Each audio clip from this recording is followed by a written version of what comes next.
Engineering करताय ना, मग IT कंपनीच्या जॉबची चिंता कशाला? संगमनेर आणि नाशिकमध्ये प्रसिद्ध असलेले अमोल सरांचे टेक्नो ऑर्बिट इन्स्टिट्यूट आहे ना.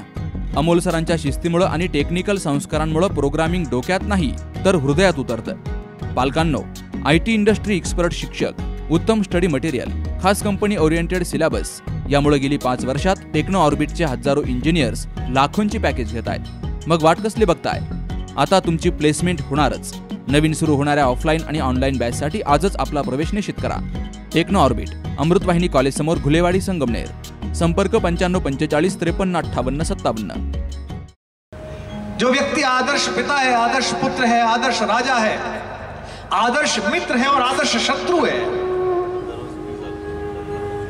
उस पर प्रश्न चिन्ह खड़ा करने के लिए कहानी जोड़ दी गई। जो 15 वर्ष की आयु में यह सिखाता है कि अगर कोई अहंकारी इंद्र, कोई अहंकारी राजा ज्यादा पानी बरसाकर अपना अहंकार करने की कोशिश करे तो पूरे ब्रज प्रदेश को लेकर कैसे एक पहाड़ी पर आप अस्थायी निवास बनाकर डिजास्टर मैनेजमेंट करें, उस कृष्ण को नाचने गाने वाला, चोरी करने वाला, वस्त्र चुरा कर ले जाने वाला बनाया गया।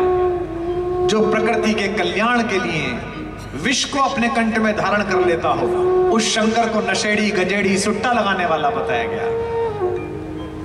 और ये राजनीति के लोग भी बैठे हैं।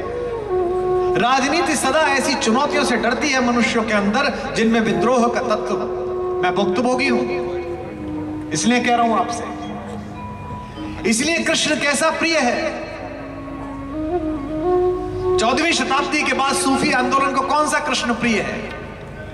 गाना बरसाने में आए जाइयो बुलाई गई राधा प्यारी, बहुत अच्छा है। आए, नाचे, कूदे, माखन चुराया, कपड़े चुरा के भग गए, किसी के बैल खोल दिए, किसी की गाय भगा दी, बहुत अच्छा है।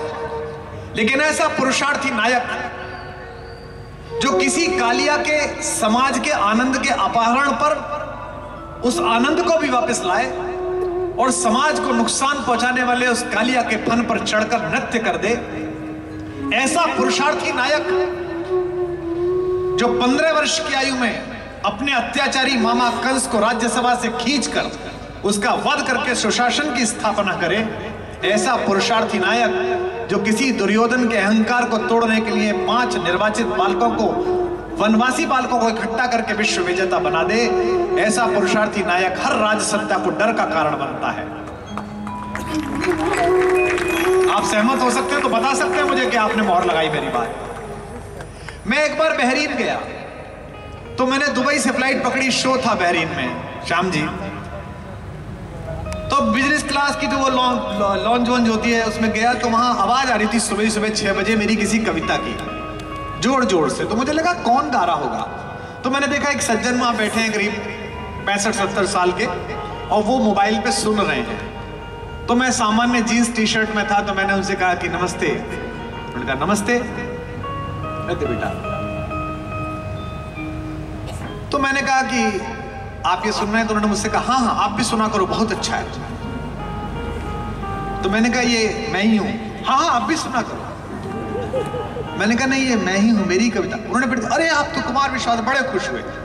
वो बहरीन के सुल्तान की कैबिनेट के सदस्य थे, काठियावाड़ से 4 पीढ़ी पहले गए थे। हमारे मुसलमान भाई हैं, भारतीय संस्कृति से बड़ा प्रेम है, बड़े खुश हुए। आप बहुत अच्छा काम कर रहे हैं, अद्भुत काम कर रहे हैं, बहुत अच्छा काम कर रहे हैं। थोड़ी देर बाद बहरीन के सुल्तान के कजिन आ गए जो वहां के ऑयल मिनिस्टर हैं। उन दोनों को एक चार्टर से जाना था, मुझे कॉमर्शियल फ्लाइट से जाना था। उन्होंने कहा कि ये कुमार विश्वास है, one of the finest poet of our country, not even our country, our continent, he is the one of the biggest poet. तो नवाब साहब बड़े खुश हुए, सुल्तान के जो भाई साहब थे, welcome welcome to Bahrain, please come please come. अब उनके मुंह से निकल गया वेरी रिवॉल्यूशनरी पोइट। जैसे ही मुंह से निकला वो सुल्तान के भाई साहब बोले रिवॉल्यूशन, नो रिवॉल्यूशन।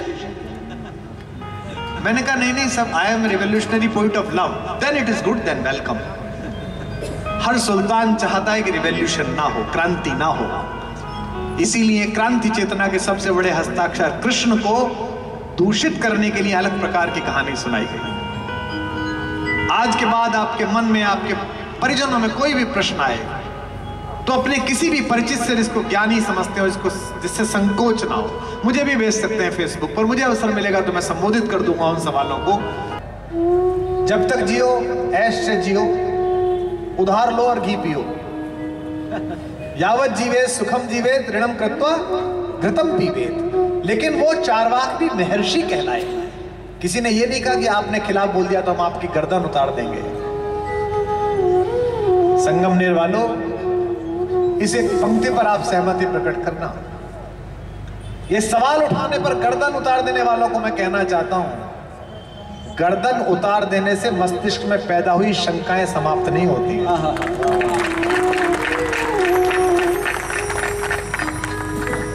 कई सवाल आए हैं। पहला सवाल ये राजनीतिक सवाल है, मुझसे नहीं पूछा जाना चाहिए था, लेकिन फिर भी मैं जवाब दे देता हूं। ये बैठे इनसे पूछा जाना चाहिए। अगले साल तक राम मंदिर बन जाएगा, पर क्या उससे रामराज आ जाएगा? मेरा विषय नहीं है कि राम मंदिर बनने से क्या होगा। पहली बात तो मुझे इस बात की बड़ी प्रसन्नता है कि अंततः मर्यादा पुरुषोत्तम भगवान राम के मंदिर का हम सब की इच्छाओं के हिसाब से निर्माण हो रहा है। उसके लिए मैं बहुत प्रसन्न अनुभव करता हूं। और आपकी करतल ध्वनियां बता रही हैं कि आप भी अच्छा अनुभव करते हैं। मुझसे कोई कहता है कि फला मंदिर बनवा रहा है, फला ने मंदिर बना दिया। कुछ राजनीतिक लोग कहते हैं हमने बनवा दिया, कुछ कहते हैं हमने रुकवा दिया था। मैं उनसे कहता हूं कि तुम छोटे लोग हो, तुम राम का मंदिर बनाओगे।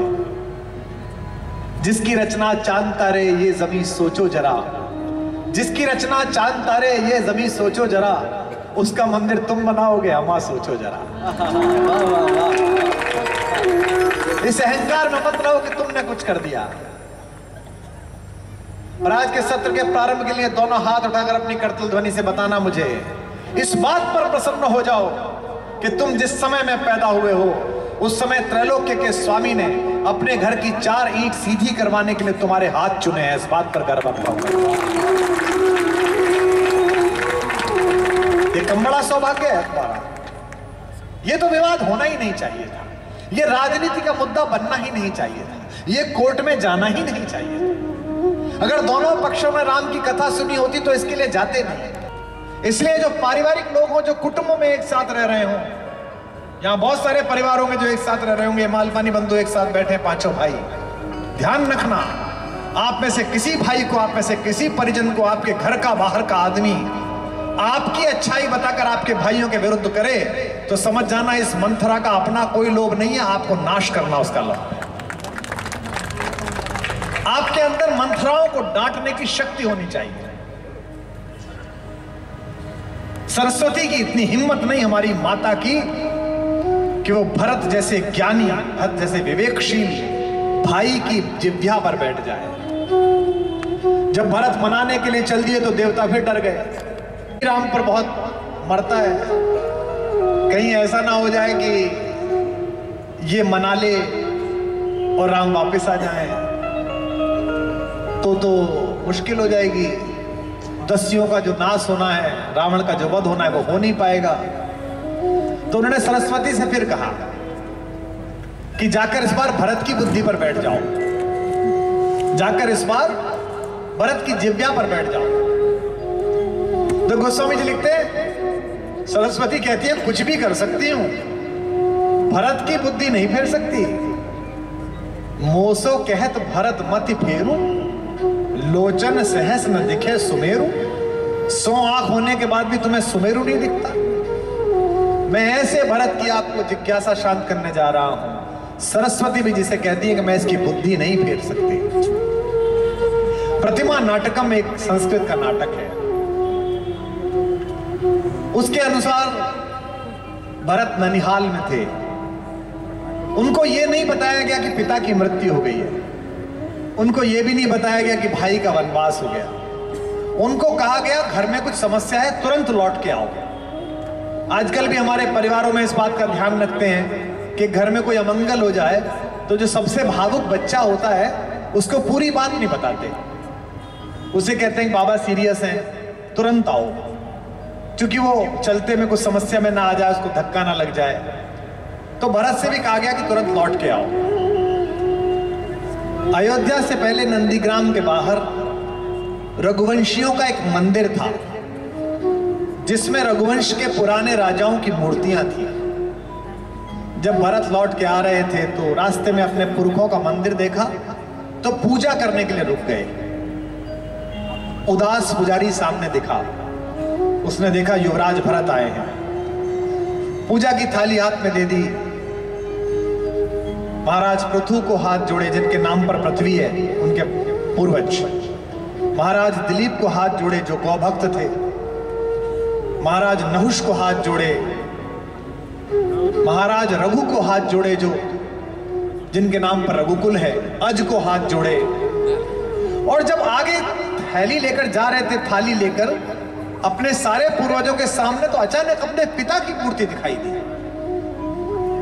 तो पहली बार में भरत चौंक गए कि ये तो दिवंगत पूर्वजों का मंदिर है, पिता की मूर्ति कैसे आ गई। तो एकदम मन में प्रश्न नहीं आया कि पिताजी चले गए। उन्होंने थाली लिए लिए पुजारी की तरफ देखा कि ये मूर्ति कैसे है। जैसे ही पुजारी की तरफ देखा, पुजारी की आंखों से आंसू बह रहे थे। पुजारी ने हाथ जोड़कर कहा कि जी महाराज, यानी कि दशरथ गए। भरत के हाथ से थाली छूट गई, वो रोने लगे। उन्हें लोगों ने संभाला, पूछा क्या हो गया। तो बताया कि आपकी मां ने 2 वर मांगे थे, पिता ने कभी दिए थे। उन 2 वर में एक वर यह था कि आपका राज्याभिषेक हो, और दूसरा वर यह था कि आपके बड़े भाई अपनी पत्नी के साथ 14 वर्ष के वनवास पे चले जाएं। भरत घोड़ा दौड़ाते हुए अयोध्या पहुंचे। उस सूने राजमहल में जिसमें कभी शहनाइयां गूंजती थी। पिता का शयन कक्ष अंधेरे में था, केवल एक 13 दिन जलने वाला दीपक बाहर जला हुआ था। माता कौशल्या के कक्ष में अंधेरा था, राम के कक्ष में अंधेरा था, लक्ष्मण का कक्ष अंधेरा था, आंगन अंधेरा था। ऐसे में आंगन में बैठकर भरत रोने लगे। उन्हें संभालने के लिए कौशल्या आई, सुमित्रा आई, उनकी पत्नी मांडवी आई, उनके भाई शत्रुघ्न आए। मैं इसलिए भरत को बहुत अंदर तक अनुभव करता हूं कि भगवान भी उनका कष्ट जानते हैं। हनुमान को गले लगाते समय भगवान ने यह नहीं कहा कि तुम मुझे लक्ष्मण की तरह प्रिय हो। भाई के लिए, भाई के रूप में भगवान लक्ष्मण को भाई नहीं मानते। आपको ठीक लगे मेरी समीक्षा तो बताइएगा। लक्ष्मण को बेटे की तरह मानते हैं, पुत्र की तरह मानते हैं कि तो मेरा बेटा है। और लक्ष्मण भी बचपन से उनके पीछे पीछे हैं। 12 ही ते निज हितपति जानी, लक्ष्मण राम चरण रति मानी। लेकिन भरत भाई की तरह है, इसलिए हनुमान को गले लगाते हुए भगवान ने क्या कहा, तुम मोहि प्रिय ही भरत सम भाई। हनुमान तुम मुझे अपने भाई भरत के समान ही प्रिय हो। ऐसा भाई भरत। भरत ने कहा यह तो असंभव है कि मैं इस राज सिंहासन पर बैठ जाऊं। मेरी मां ने सोच भी कैसे लिया कि मैं यहां बैठ जाऊंगा। इस पर राम बैठने थे, राम ही बैठेंगे। और भरत ने कहा अयोध्या में जिसका मन करता हो मेरे साथ चले, मैं राम को लेने जा रहा हूं। पूरी सेना लेकर, तीनों माओं को लेकर दूर से नगाड़ा गूंजता दिखाई दिया और सेना आने लगी। पेड़ पर चढ़कर लक्ष्मण ने देखा कि दूर से सेना आ रही है। तो आप जिससे ज्यादा प्रेम करते हो उसके बारे में आपके मन में शंका पैदा होती है। यूं अवधपति से जगती पति बन गए, यूं अवधपति से जगती पति बन गए। राम जब बन गए, राम तब बन गए। राम जब बन गए, राम तब बन गए। यूं अवधपति से जगती पति बन गए, यूं अवधपति से जगती पति बन गए। राम जब बन गए, राम तब बन गए। राम जब बन गए, राम तब बन गए। अच्युतं केशवं राम नारायणम् अच्युतं केशवं कृष्णदामोदरं कृष्णदामोदरं वासुदेवं हरिं कृष्णनारायणं जानकी वल्लभम् अच्युतं केशवं राम नारायणम् अच्युतं केशवं कृष्णदामोदरं कृष्णदामोदरं वासुदेवं हरिं कृष्णदामोदरं वासुदेवं हरिं जगतपति से जगतीपति बन गए यूं अवधपति से जगतीपति बन गए राम जब बन गए राम तब बन गए राम जब बन गए राम तब बन गए एक पावन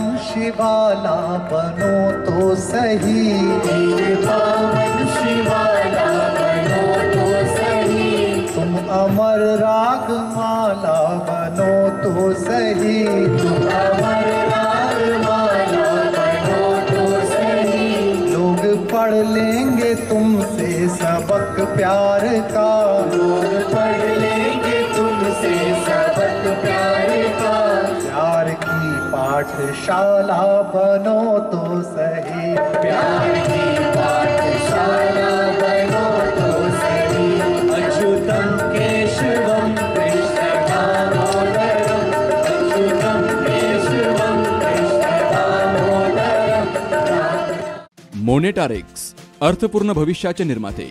वेगवेगळ्या ठिकाणी केलेल्या गुंतवणुकीतून आपल्याला जास्तीत जास्त 8 ते 10% पर्यंत परतावा मिळतो.